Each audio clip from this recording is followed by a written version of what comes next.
Glória a Deus. A graça e a paz do nosso Senhor Jesus Cristo, amém? É bom estarmos aqui na presença do Senhor, não é mesmo? Esse ambiente cheio da glória de Deus, né, amados? Graças a Deus. E como é importante nós sentirmos este fogo da presença do Senhor nesses dias. Estava aqui adorando ao Senhor, louvando ao Senhor, e o Senhor, Espírito Santo, dizia assim: o que a igreja tem feito das notícias que tem recebido. E eu comecei a lembrar a palavra de Neemias capítulo 1, que diz que Neemias ele estava em um lugar que se chama Fortaleza, e chegou ali alguns de seus irmãos Hanani e alguns de Judá, e diz que ele quis saber o que estava acontecendo, como que estava Jerusalém, como estavam aqueles que haviam sobrado do cativeiro. E a notícia que ele recebeu é que eles se encontravam em grande pobreza, miséria e ruína. Os muros estavam caídos e as portas queimadas. Essa foi a notícia que Neemias recebeu. E sabe, amados, agora, às vezes a nossa curiosidade, o nosso conhecimento é aguçado para saber, mas nem sempre quando a gente sabe, a gente tem as reações certas ou as atitudes certas. Para que nós queremos saber das notícias daquilo que nós sabemos que está ruim? Para que nós queremos saber? Para que nós queremos absorver mais notícias? Para quê? Qual é o nosso posicionamento? Qual é a nossa atitude diante das notícias que nós recebemos? Sabe, amados, a palavra de Deus diz, no verso 4 de Neemias 1, e sucedeu que, ouvindo eu essas palavras, assentei-me e chorei, e lamentei por alguns dias, e estive jejuando e orando perante o Deus dos céus. Diga aleluia. Amados, para nós cristãos, para nós que cremos no Deus vivo e verdadeiro, não adianta nada nós sabermos notícias, quer sejam boas ou ruins, se não for para nós tomarmos atitude, posicionamento diante delas. Neemias, ele não buscou saber somente para ouvir notícias ruins e ficar somente chorando e se lamentando. Por quê? As notícias só trouxeram aquilo que ele já sabia. Ele sabia que Jerusalém estava destruída. Ele sabia que o exército de Nabucodonosor havia feito um arraso lá. Ele sabia que o povo que restou lá não conseguia se levantar sozinho. Ele sabia, amados, que aqueles muros imensos não tinha como levantá-los novamente se não fosse pela força do Senhor. Ele sabia que as portas que foram queimadas, era necessário um povo forte para poder restaurá-las novamente. Quando ele ouve a notícia, ele se lamenta assim, ele se assenta assim, ele chora, mas ele se posiciona diante de Deus. Diga aleluia. E às vezes o que está faltando para a igreja nesse tempo, diante das notícias ruins que tem recebido, é se posicionar diante de Deus. Ele fala, sucedeu que ouvindo essas palavras, essas notícias, assentei-me e chorei. Não é pecado você chorar, não é pecado você sentir a dor de quem está sofrendo, não é pecado, mas Neemias, ele ouvindo essas palavras, ele se assentou, chorou, se lamentou, ele falou: meu Deus, o que foi feito da sua casa, o que foi feito do templo em Jerusalém, o que foi feito da tua cidade. Ele se lamentou, porque ele sabia o que era Jerusalém, ele sabia qual foi o projeto de Deus em estabelecer o seu povo naquela terra, naquele lugar. Nós estamos falando aqui da promessa de Deus a Israel, que foi destruída pelo inimigo. Ele sabia, por isso ele se lamenta. Só que ele se posiciona diante de Deus. Ele diz: por alguns dias me lamentei, mas aí estive jejuando e orando perante o Deus dos céus. Diga aleluia. Ele não teve se queixando diante das ruínas, ele teve orando e jejuando diante do Deus dos céus. E sabe, amados, nesse tempo o Senhor está chamando a sua noiva, chamando a sua igreja para se posicionar diante dele, Porque talvez nós venhamos a ouvir notícias ainda piores para frente. Sabe por quê? Porque nós vivemos uma época de ataque nas emoções, de ataque emocional. O inimigo, ele conseguiu observar o quanto a igreja está frágil em suas emoções. O quanto a igreja se preocupou tanto em buscar a terra, buscar a terra, buscar a terra, buscar a terra, e esqueceu de cuidar da própria alma. Esqueceu-se de esvaziar-se de si mesmo e se encher-se da glória de Deus. Esqueceu-se de se posicionar perante o Deus vivo. E agora nós vivemos um momento em que o inimigo tem tentado desestruturar a igreja com notícias. Eu quero falar para você, o inimigo te tocou? Não. O inimigo destruiu a sua casa? Não. O inimigo levou o que você tinha? Não. Mas o inimigo tem tocado no emocional de muitas pessoas. O inimigo tem tocado na alma de muitas pessoas. E sabe, amados, não importa se você está na igreja há 1 ano ou há 20 anos. O que você não pode mais é estar no mesmo lugar em que a sua alma estava aprisionada quando você chegou aqui, porque Cristo te puxou do fundo do poço. Diga aleluias. É uma verdade isso na sua vida? Sim ou não? Tem que ser uma verdade. João 8,36, a palavra de Deus diz: se pois o Filho vos libertar, verdadeiramente sereis livres. Diga aleluia. A crise emocional, ela pode ter o percurso, a duração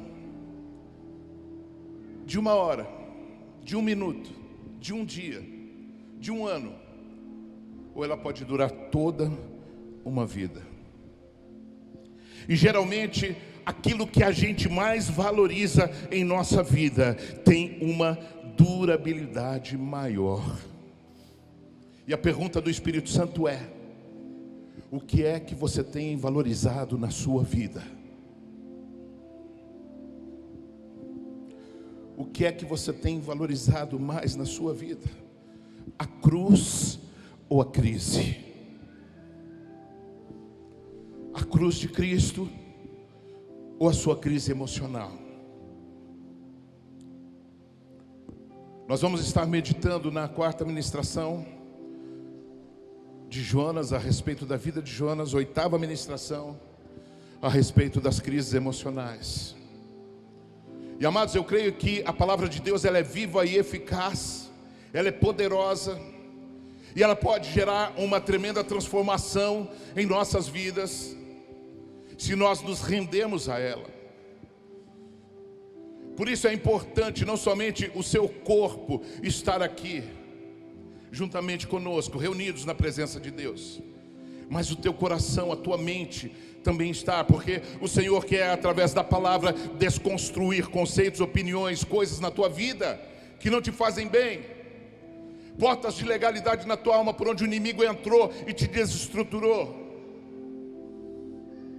Porque que vantagem tem falarmos que nós temos 10, 20 anos de igreja, que somos crente, se carregamos há tantos anos as caçambas das crises emocionais juntamente conosco? Eu sempre ouvi dizer, desde a minha conversão, que existe diferença entre aqueles que servem a Deus e os que não servem. E eu creio que eu estou no meio de um povo aqui que serve a Deus, que conhece a Deus, que já provou muito de Deus, e que não quer carregar mais coisas que não são de Deus na sua vida, amém? Em nome de Jesus Cristo, eu quero ler o livro de Jonas, capítulo 3, do verso 1 ao verso 10. Eu vou ler primeiramente do 1 ao 4, e nós vamos fazer uma exposição dentro disso. Do 1 ao 4, capítulo 3, diz assim: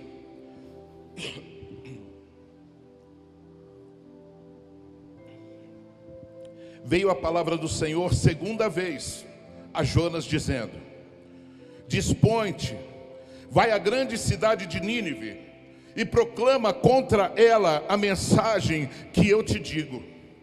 Levantou-se, pois, Jonas e foi a Nínive, segundo a palavra do Senhor. Ora, Nínive era cidade muito importante diante de Deus, e de 3 dias para percorrê-la.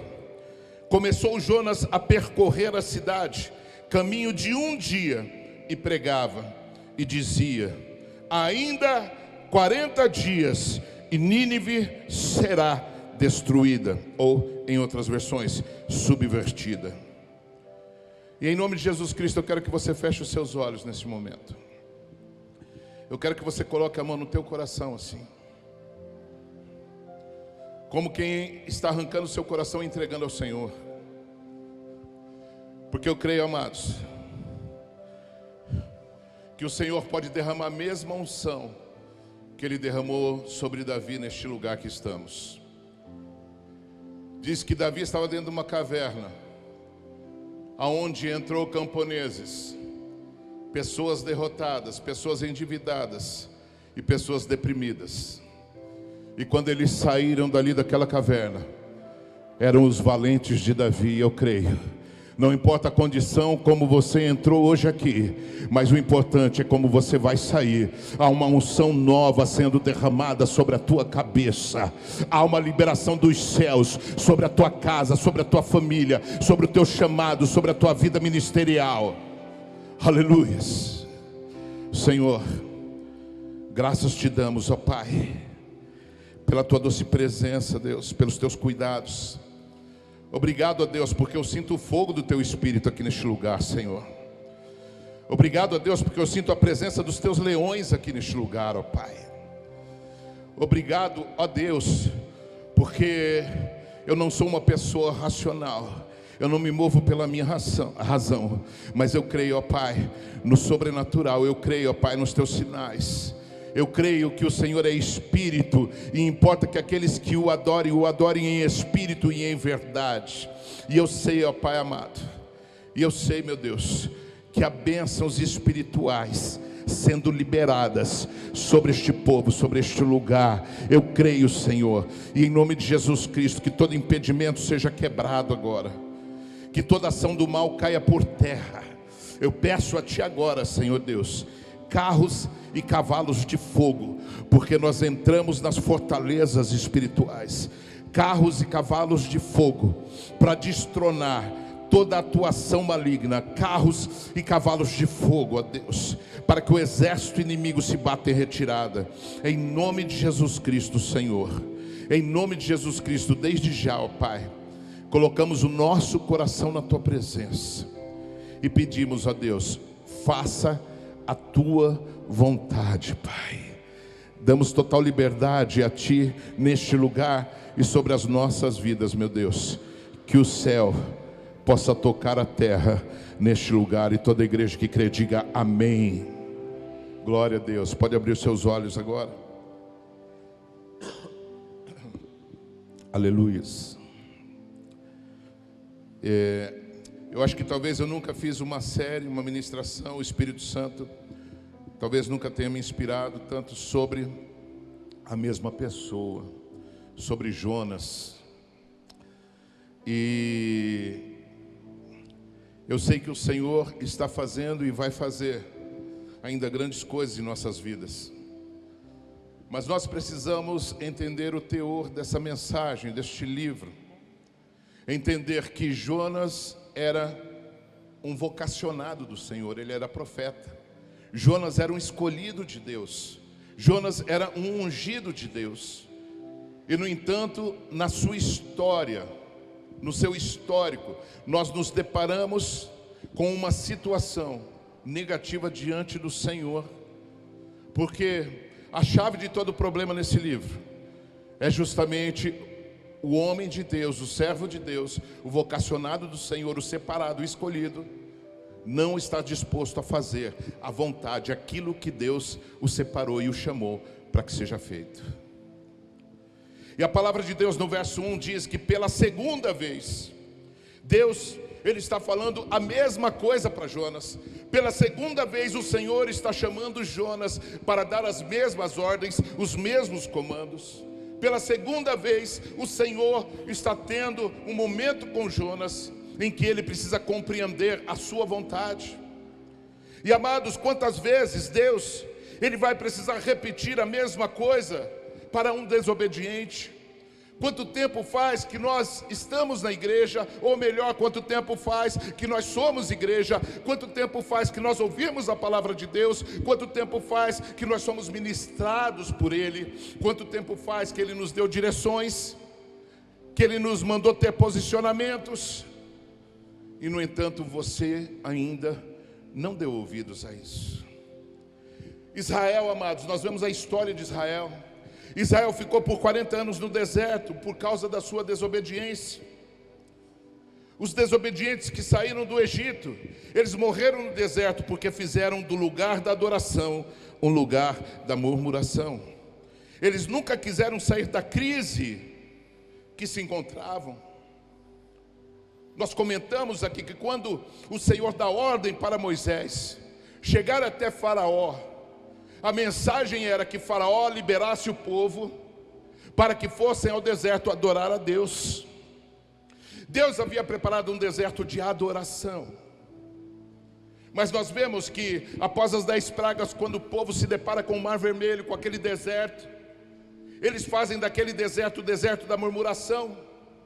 E em sua mente, eles permitem que a opressão do inimigo comece a cavar sepulturas na mente do povo.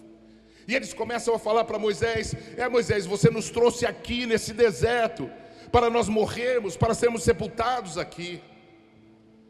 E amados, o projeto de Deus, ainda que seja um deserto, nunca é te levar para um deserto de sepultamento, para um deserto de murmuração.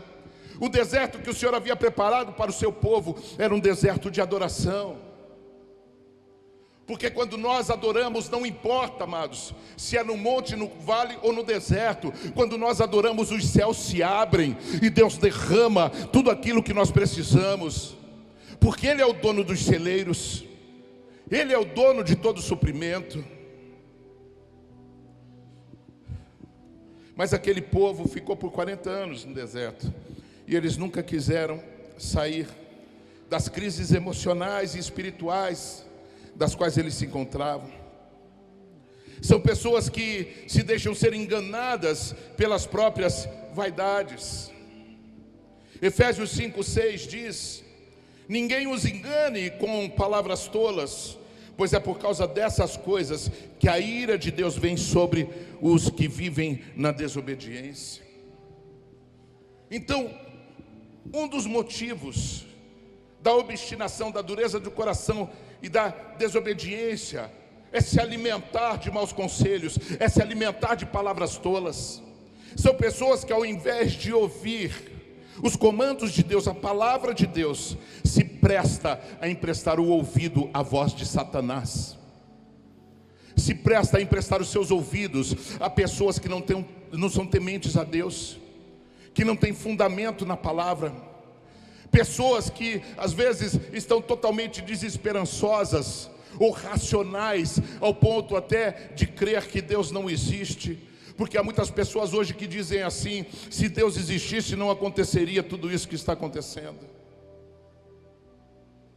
E sabe, amados, é porque Deus existe que nós podemos estar aqui hoje ouvindo essa palavra. Diga aleluia. Aleluia. Glória a Deus. São pessoas que ouvem a verdade, mas não a praticam. Hebreus 4:6 diz: entretanto, resta entrarem alguns naquele descanso, e aqueles a quem anteriormente as boas novas foram pregadas, não entraram por causa da desobediência. A crise emocional te prende a uma dureza de coração, a uma obstinação. E quando o seu coração endurece, quando o teu coração enrijece por causa da desobediência, você deixa de provar daquilo que o Senhor tinha escondido para você, daquilo que o Senhor já havia preparado. Amados, ainda que a ordem de Deus foi liberar o povo para levá-los ao deserto para adorar a Deus, a terra da promessa já estava pronta. Diga aleluia. Se o Senhor te atraiu hoje para um deserto, e nesse deserto Ele quer que você o adore, não é enquanto você está adorando, Deus vai abrir a sua fábrica de bênção e vai produzir algo para a sua vida. Não é isso, amados. Na verdade, o deserto era para preparar aquele povo para uma terra que já estava pronta. Quem não estava preparado era o povo. Vocês sabem por que nós ainda estamos aqui nessa terra? É porque o céu já está pronto, mas o povo não está. Nós estamos aqui sendo preparados, mas nós temos que entender que uma alma cheia de crises, ela não vai entrar no céu, porque diz que lá não pode haver mágoas, não pode haver rugas. Você tem que entrar com as suas mãos limpas e com o seu coração puro. A crise te prende à obstinação, à desobediência. 1 Coríntios 10, verso 10 e 11 diz assim: e não murmureis como alguns deles murmuraram e foram mortos pelo anjo destruidor. Essas coisas aconteceram a eles como exemplos e foram escritas como advertência para nós, sobre quem tem chegado o fim dos tempos. Diga aleluia. E sabe qual é a orientação que o Senhor está dando aqui em 1 Coríntios 10, 10? É que o desobediente murmura. E se você murmura, não adianta você falar que você não é desobediente, porque uma característica do desobediente é a murmuração. Agora você tem tempo nesse deserto, em transformar esse deserto em um deserto de adoração e não de murmuração. Você tem tempo de permitir que Deus venha te tratar, limpar o teu caráter, transformar a tua vida, para que você esteja preparado para as promessas que o Senhor tem, quer seja elas terrenas ou celestiais. Porque eu sei que tudo aquilo que vem de Deus é bom. Amém? Tudo que vem de Deus é bom, amados. Aleluias. O que você tem feito da igreja? Lugar de murmuração ou lugar de adoração? É onde você alimenta a sua crise ou onde você se permite ser curado? Lógico que todo mundo vai falar: é onde eu me permito ser curado. Mas a pergunta maior é: e quantas vezes Deus tem te falado a mesma coisa e você não tem colocado em prática? Quantas vezes o Senhor te ensina? Quantas vezes o Senhor te exorta? Quantas vezes o Senhor traz uma palavra de edificação? Quantas vezes o Senhor traz uma palavra de desconstrução na tua vida, mas você não se posiciona diante dela? Sabe, amados, é até redundante dizer, né? Tem gente que às vezes acha que Deus tem paciência de Jó, né?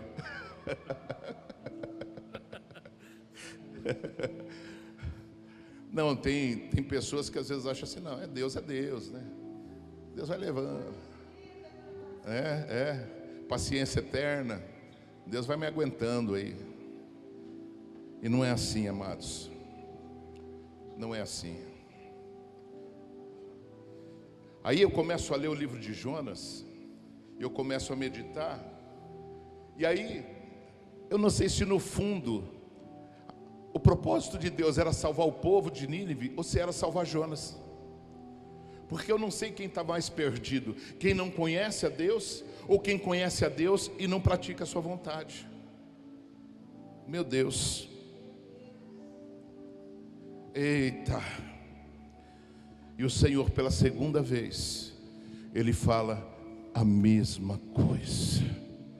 Eu não sei se tem Jonas aqui no nosso meio, mas o Senhor está falando a mesma coisa com você hoje de novo. Mas Ele quer que a partir dessa palavra você se posicione em tua vida. Verso 2, o Senhor diz, a palavra de Deus diz: dispõe-te, vai e proclama. Estas palavras, essas 3 palavras, anunciadas a Jonas são verbos. Quem serve a Deus age pelo verbo. Jesus é o verbo. João 1:1 fala isso. E no princípio era o verbo, e o verbo estava com Deus, e o verbo era Deus, e habitou entre os homens, aleluia.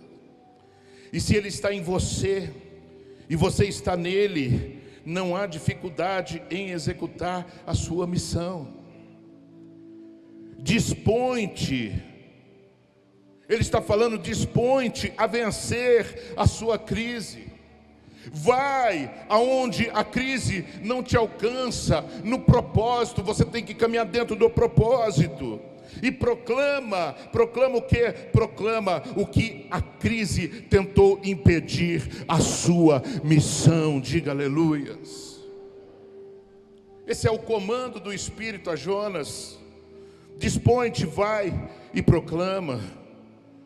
Dispõe-te, vai e proclama. Repete isso comigo: dispõe-te, vai e proclama. Seja impulsionada por esses verbos na tua vida. Pare de ficar amarrado às notícias negativas. Para de deixar a tua alma ser ainda mais bombardeada e atormentada neste tempo pelas notícias ruins. O Senhor te chamou para anunciar boas novas. Dispõe-te, vai e proclama.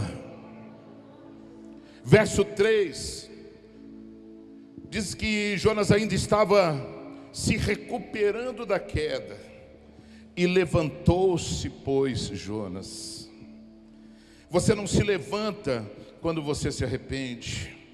Você se levanta quando volta para o propósito. Eu quero falar novamente isso.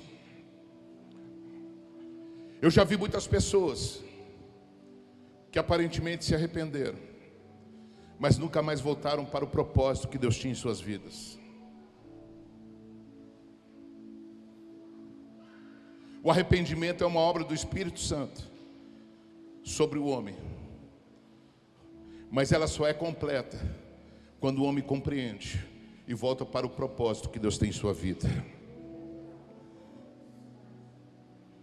O objetivo do teu arrependimento tem que ser para executar o seu chamado.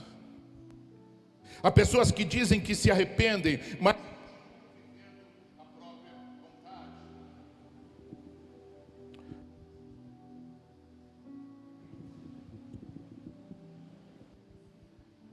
Aleluia. Há pessoas que dizem que se arrependem, mas continuam vivendo a própria vontade. E arrependimento, amados, está ligado à compreensão da vontade de Deus. A partir do momento em que nós nos arrependemos, nós nos dispomos a compreender, a entender a vontade de Deus para a nossa vida. Dá, às vezes, a entender que o confessar a Cristo e o receber Cristo em sua vida é somente um culto maravilhoso, aonde você sente a presença de Deus quebrando o teu coração. E parece que o arrependimento, ele se resume em tudo somente nisso. Você conseguiu compreender que Jesus Cristo morreu por você, e você confessa Ele como teu Senhor e Salvador. Mas sabe, amados, é muito mais profundo. Não é somente você reconhecer que Cristo morreu por você, é você também reconhecer que você tem que morrer por Ele.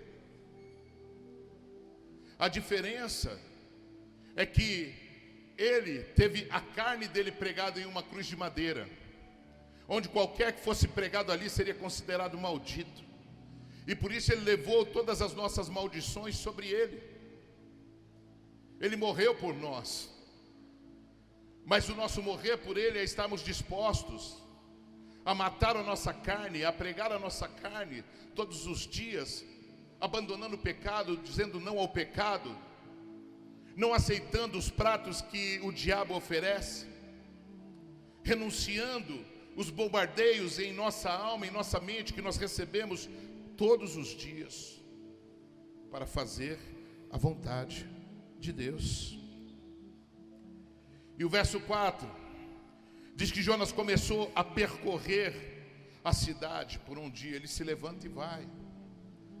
E diz que Jonas, ele começou a percorrer a cidade por um dia. E eu não sei se vocês lembram o texto que nós lemos. A palavra do Senhor disse que demoraria 3 dias para se percorrer a cidade. Mas diz que Jonas percorre a cidade um dia. Jonas, ele está meio que fazendo a coisa, o negócio ser bom do jeito dele. Ele faz para não se dizer que não fez. Ele faz para desencargo de consciência. Ele não faz porque ama a Deus. Nós percebemos que Jonas, ele ainda está se sentindo obrigado a fazer algo que ele não queria.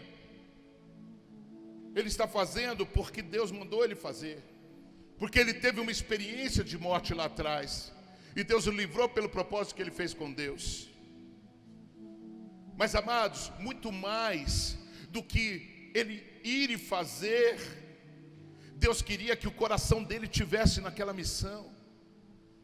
Porque hoje há muitas pessoas que às vezes faz as coisas que deveriam ser feitas, mas no entanto não estão fazendo segundo o coração de Deus. Sabe por que Davi é considerado um homem segundo o coração de Deus? Porque ele faz as coisas do jeito que Deus quer que seja. Ele faz as coisas da forma que agrada a Deus. Davi não toca a sua harpa empurrado.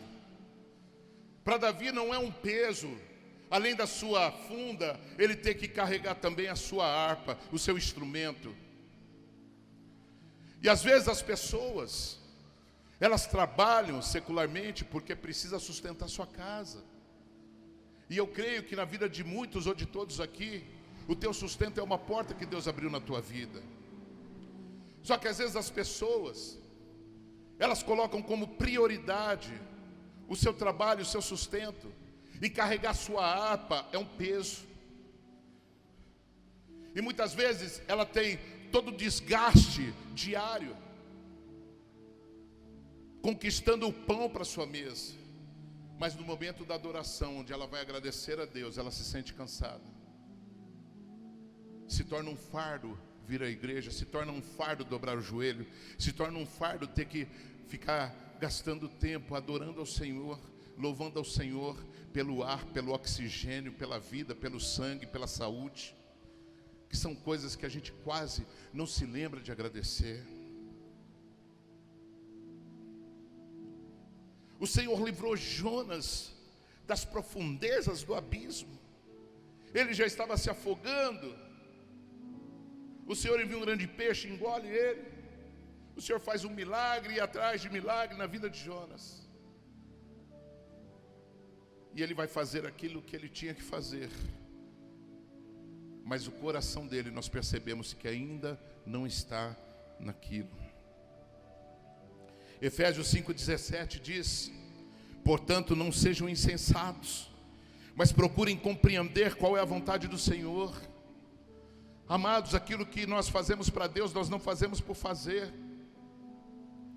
Nós fazemos porque entendemos que é a vontade dEle. E se nós entendemos que é a vontade dEle, nós temos que fazer para Ele com o mesmo amor com o qual Ele faz por nós todos os dias. Nós temos que fazer por Ele com o mesmo amor que Ele fez por nós naquela cruz. Nós temos que fazer, amados, com o mesmo amor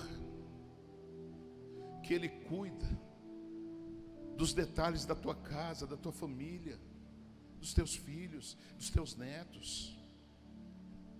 João 6,38 diz: Jesus disse: pois desci do céu, não para fazer a minha vontade, mas para fazer a vontade daquele que me enviou. Diga aleluia.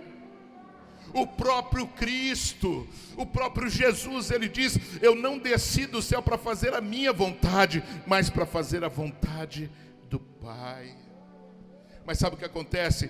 Pessoas em crise de alma não conseguem fazer a vontade do Pai. E o absurdo é que às vezes as pessoas preferem ficar cultivando as suas crises de alma do que tomar posse da libertação, da cura que Cristo já promoveu, já nos concedeu. Se o Senhor me fez vaso da casa dele, por que eu vou permitir que uma essência ruim venha encher esse vaso? Não faz sentido, amados.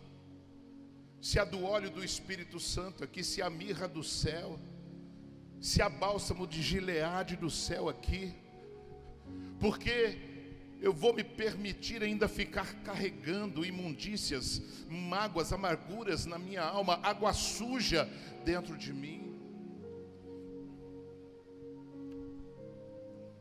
Verso 4, parte B, diz que a mensagem de arrependimento que Jonas leva ao povo tinham 6 palavras.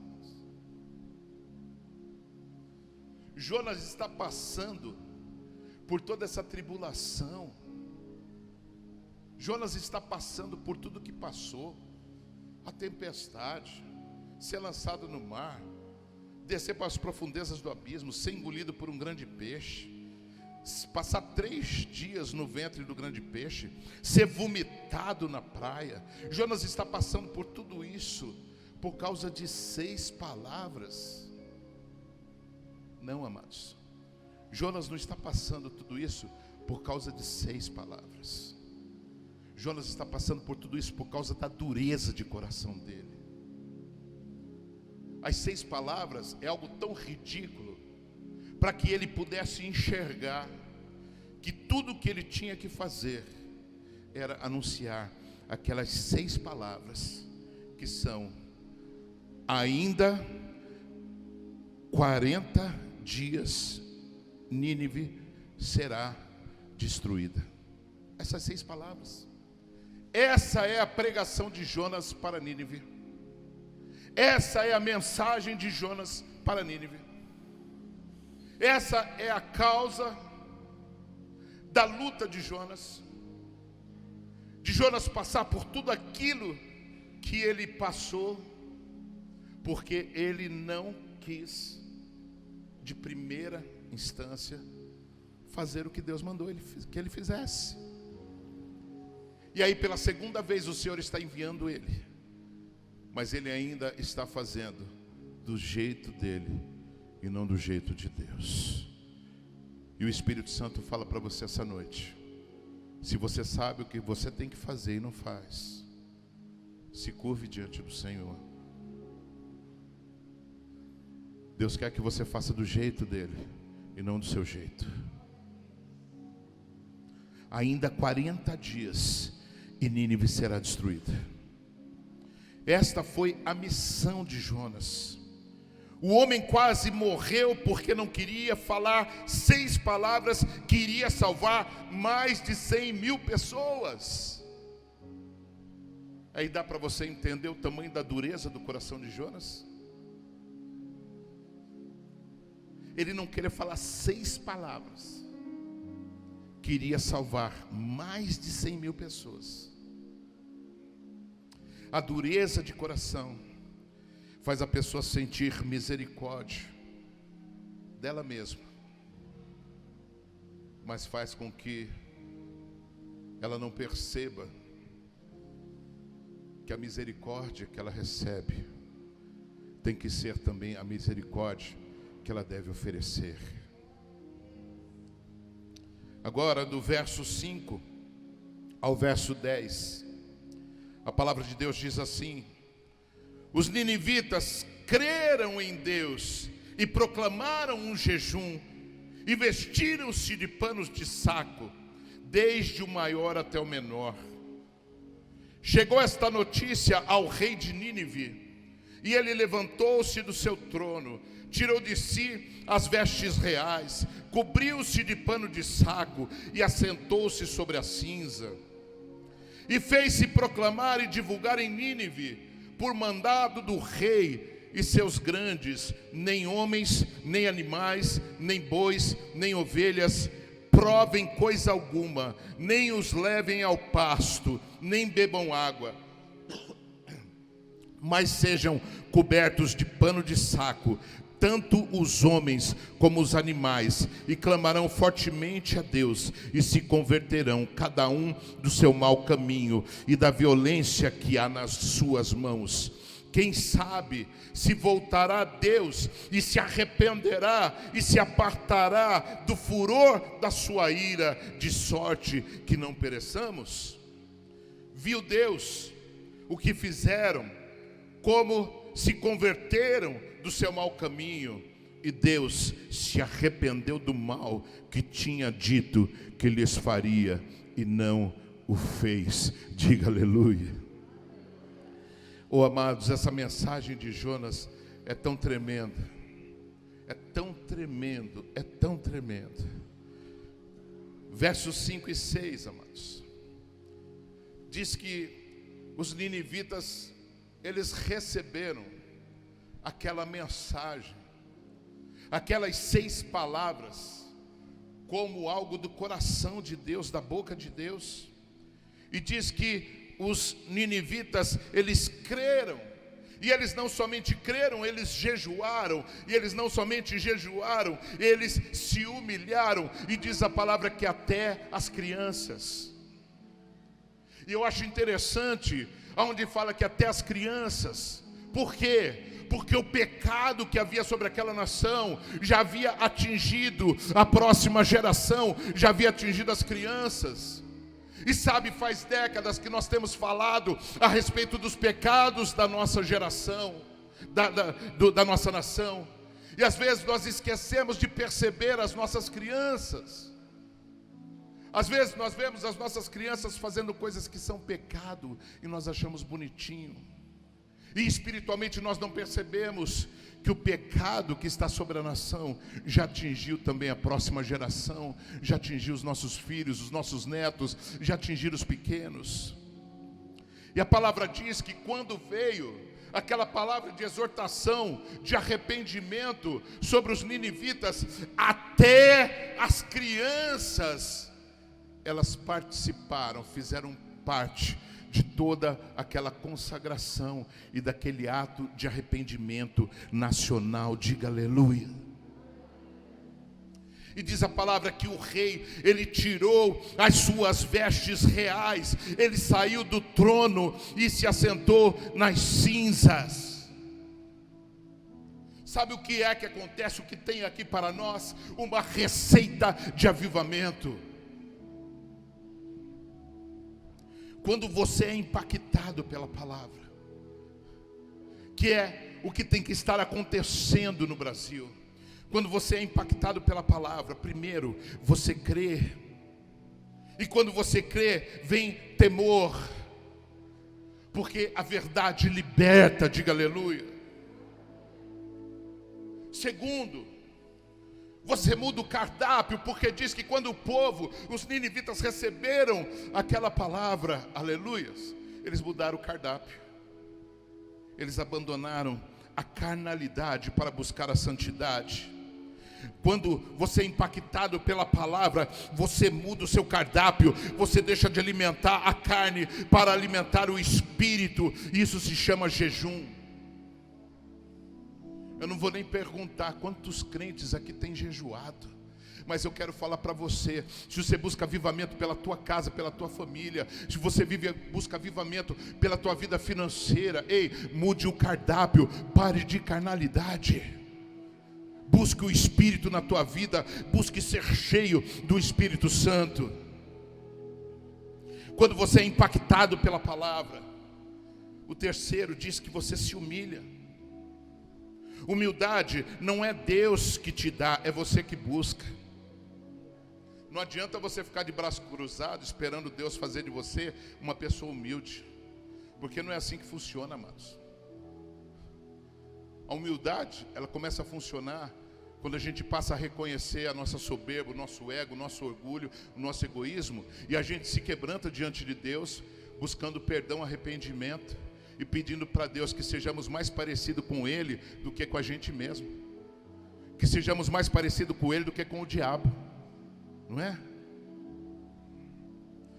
Você crê, você muda o cardápio, você se humilha. O quarto ponto diz que o rei, ele sai do trono e se assenta nas cinzas. Diga aleluia. Ele se levanta do trono do orgulho, do trono da altivez, do trono da soberba, do trono da arrogância, e ele se assenta nas cinzas do reconhecimento, nas cinzas do arrependimento, nas cinzas do perdão. Diga aleluia. Nínive está vencendo a crise do pecado, mas Jonas ainda luta com a sua crise emocional. Nínive compreendeu, porque eles se permitiram ser impactados pela palavra. Jonas, ele está ali com o coração duro ainda, ele não se permite ser impactado. Sabe o que é pior?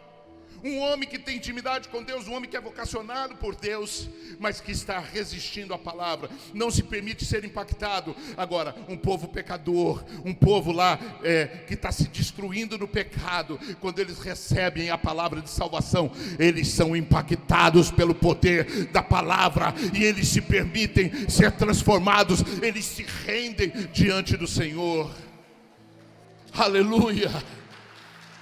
Oh, glórias. Sabe por que é difícil o avivamento acontecer dentro da igreja que nós vivemos nesse tempo de hoje? Porque a igreja do tempo de hoje, ela está vivendo como Jonas. Tem orgulho da sua vocação, sabe que há um espírito profético sobre ela, já teve muita intimidade com Deus, conhece a palavra, já ouviu tantas e tantas vezes a mesma coisa, mas não se submete. Aí sabe o que o Senhor vai fazer para despertar o avivamento numa nação? Vai ir lá e mandar algum doido, algum servo dele, para ministrar a palavra para as prostitutas, para os bandidos, para os mendigos, para os desamparados, para os abandonados, porque esses, amados, eles não vão resistir à palavra do Evangelho, não vão endurecer o seu coração diante da palavra do Evangelho. É o que eu entendo nesse texto, que às vezes é mais fácil você pregar para o pecador que não conhece a Deus do que para o pecador que conhece a Deus. Porque geralmente o pecador que conhece a Deus, ele tem uma igreja, ele tem uma fé, ele tem uma religião, e ele tem convicções erradas dentro do seu coração, que não está disposto a permitir que sejam desconstruídas. É mais fácil o Senhor fazer algo novo na mente, no coração de alguém que está prostituindo, adulterando, fazendo mil e uma coisas erradas lá no mundo, do que conseguir converter o coração de quem já se convenceu, de quem está convencido que é crente. Aleluias. E essa palavra, ela tipifica também Cristo, amados. Você conhece alguém que saiu do seu trono de glória e desceu para se assentar nas cinzas, nas nossas cinzas? Versos 7 e 9 diz que o rei, ele decreta que todos, até os animais. Amados, quando a palavra fala isso, é porque a coisa estava feia. Até os animais estavam praticando pecado. Não me pergunte como, mas até os animais estavam fazendo coisa errada. O rei decreta que todos, até os animais, jejuem, se humilhem e clamem a Deus para que o Senhor se arrependa de destruí-los. Amados, isto é incrível. Jejuar para Deus se arrepender é outro nível. A gente está acostumado a ouvir ou a falar assim: eu vou jejuar para me arrepender dos meus pecados, né? Eu vou jejuar para Deus me dar perdão. Mas nesse texto diz que o rei decreta para aquele povo que eles jejuem para que Deus se arrependa. Olha que coisa linda. Eles iam jejuar para que Deus se arrependesse do mal que ele já havia decretado que iria fazer sobre aquele povo. Ele iria destruir, exterminar Nínive. Aquele que governa um povo, aquele que governa uma casa, tem a autoridade para levá-los à destruição ou à salvação. Depende se ele for sábio ou se ele for tolo. Aquele rei, ele poderia ter ficado irado ao saber da mensagem que um hebreu estava anunciando na sua terra, no seu país, no meio do seu povo, e mandado capturar Jonas e degolar ele, matar ele. Mas quando aquele rei que governava aquele povo, ele recebe aquela palavra dura, sabe o que ele percebeu? Que o povo dele estava fora de controle, e que a autoridade dele não conseguiria tirar o povo dele daquela condição em que se encontrava, porque a crueldade havia se tornado algo normal no meio dos ninivitas. Matar uma pessoa aqui no meio da rua, esquartejar ela no meio das crianças, no meio das mulheres, era uma coisa normal, era uma coisa comum. Mas quando aquele homem ele recebe a palavra de Deus, ele é impactado pelo poder de Deus. E eu creio muito, amados, no evangelho de poder. Eu creio que nós não estamos aqui soltando somente palavras do nosso mero conhecimento ou da nossa vontade. Eu creio que nós estamos liberando aqui palavras que saltam para a vida eterna, que geram vida, que geram cura, que geram libertação, que traz transformação, que traz desconstrução, que traz renovo, que traz rebroto sobre a tua vida. Aleluia. Verso 10 diz que Deus viu o que os ninivitas fizeram e se arrependeu. Diga aleluia. Amados, a humildade do nosso Deus, a palavra diz que Deus se arrependeu. E às vezes a gente ouve tantas vezes a mesma coisa. A gente apanha da palavra, e a gente continua com o coração duro. A gente está vendo gente morrendo todos os dias, e a obstinação do coração da gente não deixa a gente fazer diferente. Por misericórdia, o Senhor nos traz aqui, nos junta para falar sempre da sua misericórdia, do seu amor. E nós estamos sempre resistindo à sua vontade. Queremos fazer sempre do nosso jeito. Amados, quantos decretos Satanás tem tentado estabelecer sobre as nossas casas, sobre as nossas vidas. Quantas pessoas não eram mais para estar aqui, mas o Senhor se arrependeu e Ele te deu outra chance. Ele te deu mais tempo de vida. Ele estendeu novamente o manto de misericórdia sobre a tua vida. E às vezes tudo que você sabe fazer é reclamar todos os dias, é murmurar contra Deus. O Senhor está chamando um povo que verdadeiramente esteja disposto a se arrepender, assim como Ele também sempre está disposto a se arrepender do mal que Ele já havia programado fazer contra as nossas vidas. O coração de Deus sempre espera uma reação positiva do homem diante da misericórdia que Ele oferece.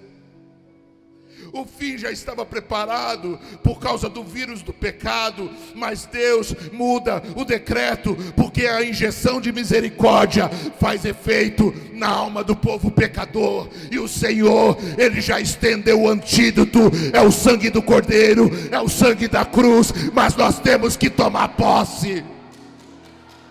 Você não pode ter medo dessa picada, você não pode fugir dessa cura, Por isso, todas as vezes que você rejeita o sacrifício de Cristo, você está desprezando a tua cura do pecado, a misericórdia, sua única chance de viver eternamente. Há pessoas desesperadas, amados, até vendendo carro para querer comprar a vacina contra o vírus do Covid. O Senhor está te dando a vacina de graça para você, para que você tenha vida eterna, para que você seja curado de todos os traumas, de todas as rejeições, de todos os medos, de todas as tristezas. Há pessoas que rejeitam o que é de graça, há pessoas que rejeitam o que é da graça, mas pagam qualquer preço por aquilo que querem nessa terra. Amados, quando eu vejo esse povo, os ninivitas, eu tenho vergonha de mim mesmo, porque às vezes nós temos dificuldade de nos arrependermos de coisas tão pequenas. O nosso orgulho não deixa, a nossa vaidade não deixa, a nossa soberba não deixa. E aquelas pessoas se arrependeram dos adultérios, das prostituições, das crueldades que eles faziam com os outros povos. Eles se arrependem de tantos inocentes que eles mataram, de tantas viúvas que eles degolaram, de tantas crianças que eles ofereceram como sacrifícios. Eles se arrependem. Amados, e Nínive prova um avivamento espetacular. Nínive, prova de um avivamento que há muito tempo não se via. Um lugar que era conhecido pela crueldade e pelo pecado, passa a ser conhecido pelo arrependimento e pela manifestação do perdão de Deus. Sabe o que tem que tipificar isso? A nossa vida, a nossa casa, porque estávamos todos nós mortos em nossos pecados e delitos, mas o Senhor nos comprou, nos encontrou e nos deu vida, e vida com abundância. Eu quero que você feche os teus olhos agora em nome de Jesus Cristo. E sabe, amados, eu não estou aqui para convencer ninguém, porque se o Espírito Santo não fizer essa obra na tua vida, ninguém pode fazer. Esse é o papel do Espírito. Mas eu quero que você feche os teus olhos e que você seja realista e sincero com Deus, tanto quanto os ninivitas e o rei de Nínive foi. Feche os teus olhos agora e deixe o Espírito Santo tocar no mais profundo do teu coração. E o que o Espírito Santo te leva a meditar agora é em qual trono você está sentado hoje, que te impede de viver a realidade de Deus. O trono do orgulho. Ninguém muda a sua opinião porque você estabeleceu sua própria verdade. Ou será o trono da vaidade, ao ponto de você dizer: eu me sustento sozinho, não preciso de ninguém. Ou será o trono da luxúria, ao ponto de você bater no peito e dizer: o que eu tenho é mérito meu, é meu palácio, eu mereço. Ou é o trono da infidelidade financeira, porque as pessoas, elas são capazes de gerar argumentos para encobrir o seu pecado.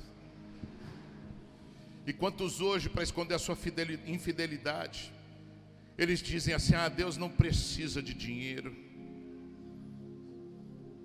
É o trono da infidelidade, amados. O avarento também busca se justificar usando o nome de Deus. E às vezes, para a pessoa não ter que declarar que ela é avarenta, ela usa esse tipo de argumento. Não, Deus não precisa de dinheiro, fica no trono da infidelidade. Ou será o trono das mágoas e dos ressentimentos? Você está no trono onde a sua alma vive aprisionada no passado. E quem vive com a sua alma aprisionada no passado não contempla o futuro, porque está sempre alimentando e cultivando as crises emocionais. E às vezes quando faz alguma coisa que aparentemente é o que Deus lhe mandou, faz que nem Jonas, faz do seu jeito, da sua maneira. O Espírito Santo te faz essa pergunta: em qual trono você está sentado hoje? Mas Ele te pergunta também: em qual cinzas você precisa se assentar hoje? Será que é as cinzas da humildade? Jesus humilhou a si mesmo, abriu mão do seu trono, da glória, e se tornou em forma de servo. Ele se assentou nas cinzas da humildade por sua causa. Ou será que você precisa sair do trono e se assentar nas cinzas do perdão? Quem é que você tem odiado todos os dias na sua alma? Esta mágoa é o copo de veneno que você toma todos os dias e quer que o outro morra, e é você que está morrendo um pouco a cada dia, e o Senhor fala para você: se assente nas cinzas do perdão.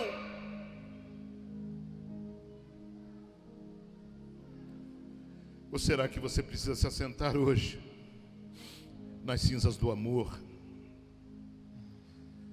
O que é que você deixou de amar por causa do seu egoísmo? Imagine se Deus fosse escolher quem Ele vai amar. Deus amou a todos, mas você escolhe. E o Espírito Santo te diz: volte a amar. Se assente nas cinzas do amor e volte a ser feliz. Ou será que você precisa se assentar hoje nas cinzas da compaixão? Talvez no trono do orgulho você deixou de sentir a dor do outro para ficar valorizando a sua própria dor. É tempo de chorar com os que choram. As cinzas te esperam. Mas pode ser que hoje também o Senhor esteja te chamando para sair do trono da soberba e se assentar nas cinzas do reconhecimento e do arrependimento. Sabe, amados, quando o pecado se torna um alimento, a santidade se torna somente uma sobremesa. E você sabe que sobremesa, às vezes a gente come e às vezes não, porque a gente se importa mais é com o alimento. Só que quando o pecado se torna um alimento, a santidade é somente a sobremesa. Olha para dentro de você e pare de ficar julgando os outros. Olhe para os teus pecados e pare de querer ficar medindo os pecados dos outros. Cuida da sua vida, se assente nas cinzas. Se assente nas cinzas, igreja. O Senhor está te convidando hoje a se assentar nas cinzas. Não é o trono que vai te curar, são as cinzas. Viver essa vida é a oportunidade que você tem de se assentar nas cinzas. O trono já está pronto lá na glória. O Senhor já preparou uma mesa, o Senhor já preparou uma cadeira, o Senhor já preparou um banquete. O trono está pronto, mas hoje você precisa se assentar nas cinzas. Limpa a tua alma, limpa teu coração, limpa a tua mente. Limpa, limpa. Espírito Santo de Deus,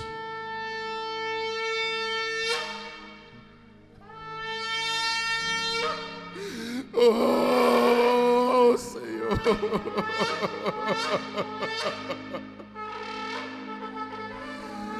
oh Senhor, nos ajuda, Pai. Nos arranca, Senhor, desse cômodo trono onde nós nos assentamos, ó Deus, e reinamos de uma forma tão infeliz, tão injusta. Nos ajuda, Senhor, a vencermos nós mesmos. Nos ajude, Senhor. Liberte-nos de nós mesmos. Nos ajude, Senhor. Nos ajude a parar de ferir a Tua santidade, ó Deus. Nos ajude a parar de entristecer o Teu Espírito. Nos ajude, Senhor, nos ajude, nos ajude. Nos ajude, ó Pai. Oh, Senhor, nos ajude a sermos melhores, ó Deus. Oh Pai, nós nos deitamos nas cinzas hoje, ó Deus, e pedimos a Ti, Senhor, venha libertar a nossa casa, venha libertar a nossa família, venha, Senhor, nos libertar, ó Pai. Oh, Senhor.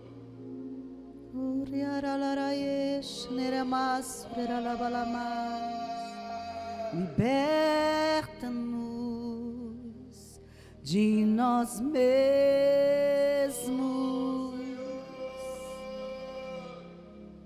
limpa-nos com Teu amor, purifica-nos pela palavra que temos ouvido de Ti. Oh, gera em nós arrependimento, quebra os tronos dos nossos orgulhos, que quebremos os tronos das nossas vaidades, que nos afastam de Ti.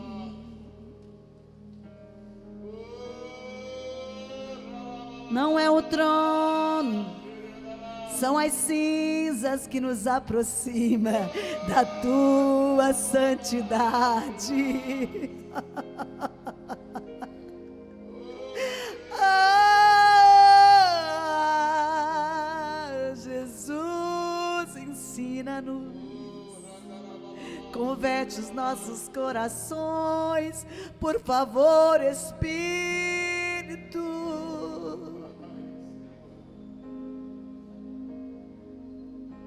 Nos convence, por favor, nos aquebranta. Te pedimos perdão, Senhor, pelos nossos pecados. Te pedimos perdão pelos pecados da nossa casa. Te pedimos perdão pelos pecados da igreja. Te pedimos perdão pelos pecados de Bauru e da nação brasileira, Senhor. Perdoa-nos, Senhor, como brasileiros. Perdoa os governos, ó Pai. Perdoa, Senhor, que possamos estar com nosso coração realmente debruçado sobre as cinzas, confessando os nossos pecados, confessando, ó Pai, as nossas limitações, os nossos orgulhos, as nossas soberbas, os nossos adultérios, as nossas prostituições, as nossas durezas de coração, Senhor, que como igreja do Senhor, tomamos sobre nós, assim como o Senhor tomou sobre si os nossos pecados. Não foi o Senhor, mas Tu tomou sobre si, nos ensinando que os pecados da nossa nação são também os nossos pecados, ó Pai, como sacerdotes intercessores. Que possamos chorar, Senhor, debruçados nestas cinzas, Senhor, com panos de saco e de humilhação. Sabemos que nada temos, nada podemos fazer sem Ti, Senhor. Liberta-nos, Jesus. Liberta-nos, Espírito Santo.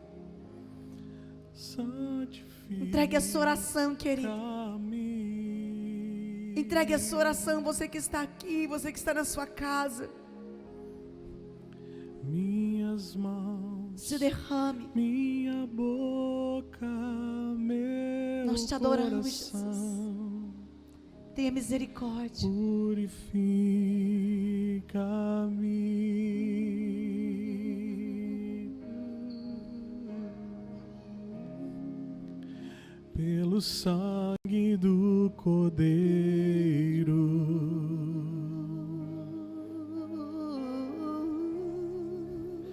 Quero me aproximar.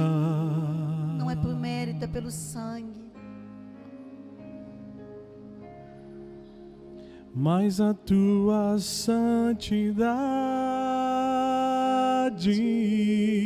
santidade me constrange, ó Senhor.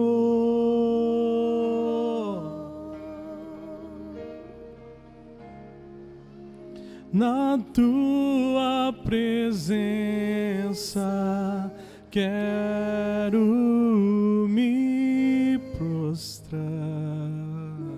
Me prostrar.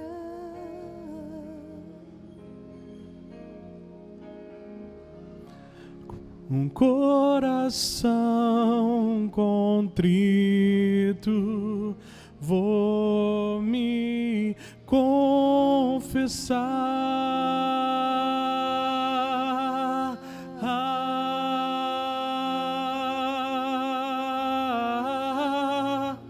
Meu pecado me pesa e eu sinto tua dor.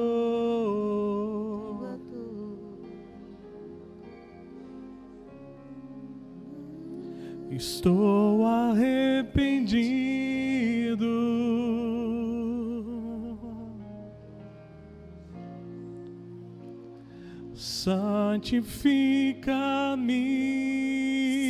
Santifica-me, Senhor.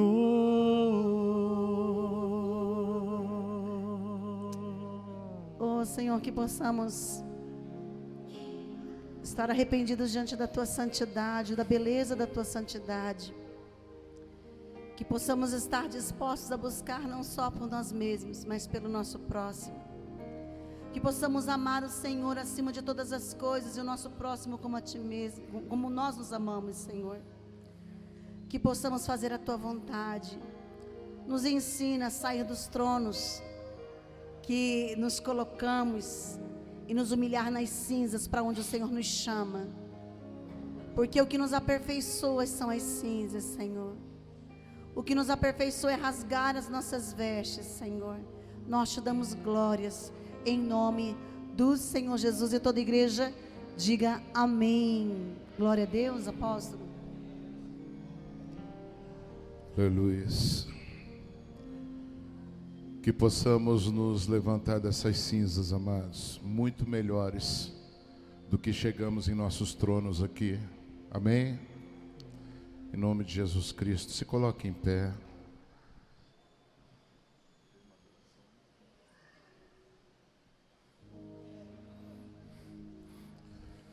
Nós vamos já estar encerrando, tá?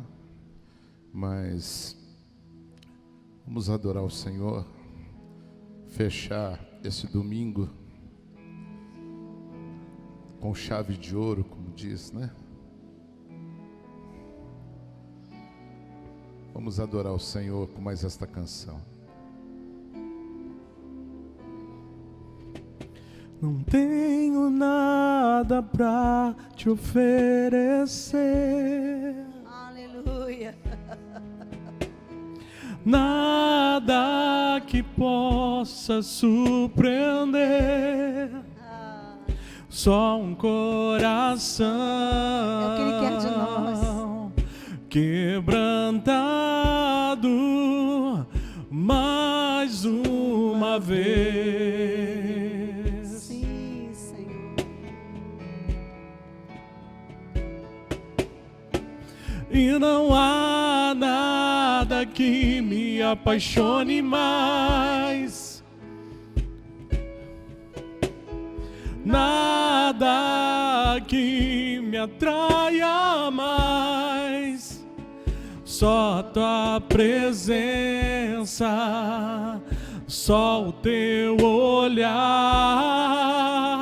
me fazem suspirar.